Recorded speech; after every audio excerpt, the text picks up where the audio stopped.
Mickey Mouse stood in the middle of his cozy living room, holding a flyer that read, "Campfire Magic Weekend, Best Campsite Awards." His eyes sparkled with excitement. "Gosh, Minnie, let's gather the gang and show him how it's done." Minnie, wearing her polka dot camping hat, clapped her hands.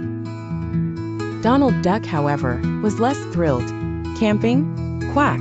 Bugs, rain, and no soft beds? No thanks." But Goofy, already wearing a tent like a hat, chimed in, "Ah, come on, Donald.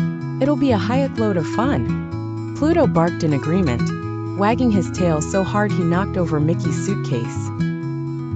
By sundown, the gang piled into Mickey's retro camper van, shaped like his iconic ears.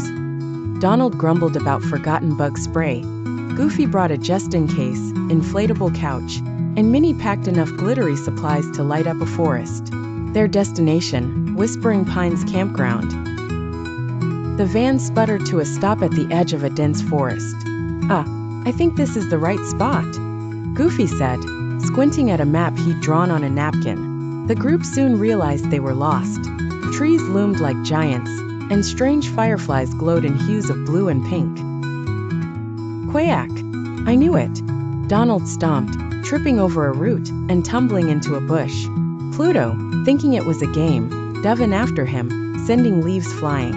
Mickey, ever the leader, pulled out a compass, only to discover it spun wildly. Must be, magnetic pine cones," he said. Minnie spotted a trail of glowing mushrooms. "Let's follow these. They're too cute to be scary." The group trudged onward, with Goofy accidentally kicking a mushroom, causing it to squeak like a dog toy. After hours of wandering, they found a clearing perfect for camp. But setting up tents became a comedy of errors. Donald versus tent poles. "Quack! Stupid thing won't stay up." Donald's temper flared as poles snapped like spaghetti. Goofy's innovation. He inflated his couch, which promptly floated away, carrying their snacks into a tree. Minnie's glamorous touch. She hung fairy lights, unknowingly attracting a swarm of fireflies that mistook them for cousins. Mickey and Pluto gathered firewood, but Pluto fetched a branch with a beehive. Cue a buzzing chase. Mickey tossed the branch into a stream, only for a grumpy beaver to toss it back. That night, as the gang roasted marshmallows, Donald's caught fire naturally. A rustle came from the bushes. Out hopped a tiny glowing creature, a starlight rabbit with fur that shimmered like constellations. It nibbled Minnie's glittery scarf, leaving tiny star-shaped bites. "Ah, it's adorable," Minnie whispered, but the rabbit suddenly darted into the woods. Pluto gave chase, and the gang followed, stumbling into a hidden glen where trees hummed and rocks floated.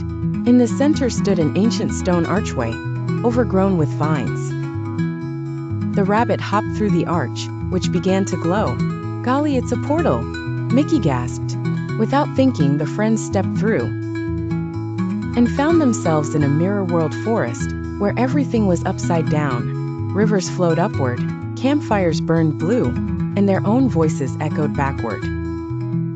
The Starlight Rabbit led them to a cracked crystal tree, its light flickering weakly. Minnie noticed the tree's branches held star-shaped slots. "Look, my scarf has star holes, maybe they're keys." Working together, they began to solve the mystery of the tree. Donald grudgingly used his umbrella to fish glowing stones from a floating river.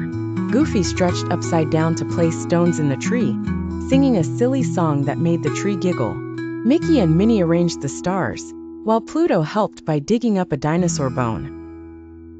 As the final star clicked into place, the crystal tree blazed with light, restoring the forest. The archway reappeared, and the gang tumbled back to their campsite, now vibrant with magic.